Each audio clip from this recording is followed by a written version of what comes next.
Guys, మాదైతే 22nd ఫిబ్రవరి రోజు wedding anniversary ఉండే. సో మేము స్వర్ణగిరి ఇంకా యాదగిరిగుట్ట వెళ్దామని ప్లాన్ వేసుకున్నాం.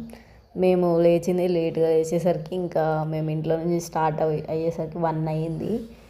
1కి స్టార్ట్ అయితే అక్కడికి వెళ్ళేసరికి 3 అయింది. 3కి అక్కడికి వెళ్ళి బాగుంది. అసలు ప్లేస్ అయితే చాలా బాగుంది. స్వర్ణగిరి మస్ట్ విజిట్ అని చెప్పాలి. ఇంకా అక్కడ లోపలికైతే ఫోన్స్ అలో చేయలేరు, గర్భగుడిలోకి అయితే ఫోన్స్ అలో చేయలేరు, బయటనే పెట్టేసి వెళ్ళాం. సో విజువల్స్ మాత్రమే క్యాప్చర్ చేసుకున్నాను నేను.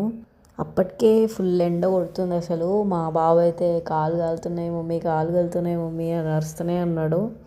సో బయట హనుమాన్ విగ్రహం ఉంటే అక్కడికి వెళ్ళాము. ఇంకా లోపల దర్శనం అయిపోయిన తర్వాత కోనేరు దగ్గరికి అయితే వచ్చాము. కోనేరు దగ్గర ఒక చిన్న వీడియో లాగా తీసుకొని యాదగిరిగుట్టకి అయితే స్టార్ట్ అయ్యాము. ఇదంతా యాదగిరిగుట్ట విజువల్సే. అసలు ఎంత బాగుందంటే అంత బాగుంది. యాదగిరిగుట్ట వెళ్ళేసరికి మాకు 5:35 అట్లా అయిపోయింది. అక్కడ 6 వరకు దర్శనం ఉంటుంది. దాని తర్వాతకి టికెట్ తీసుకోవాలి అని అన్నారు. మేమైతే టికెట్ తీసుకునే దర్శనం వెళ్ళాము. లైన్ ఉండేసరికి మళ్ళీ మాకు లేట్ అయిపోతుంది అనేసి. సో టికెట్ 300 ఏమో ఉండే, అంటే పర్ హెడ్ 150 ఉండే. సో 300 తీసుకొని ఇంకెళ్ళాము. యాదగిరిగుట్టలో కూడా ఫస్ట్ టైం నేను అసలు యాదగిరిగుట్ట వెళ్ళడము.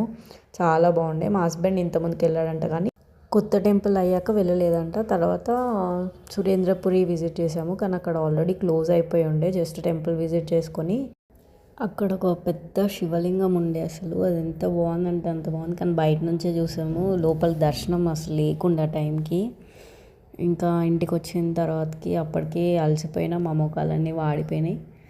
కేక్ అయితే కట్ చేసాము. ఇంకా మేము ముగ్గురమే ఉన్నాము. సో నార్మల్గా కట్ చేసుకున్నాము. మా బాబు అయితే కేక్ పైన వడి తింటూనే ఉన్నాడు. That's all for today. Tata, bye.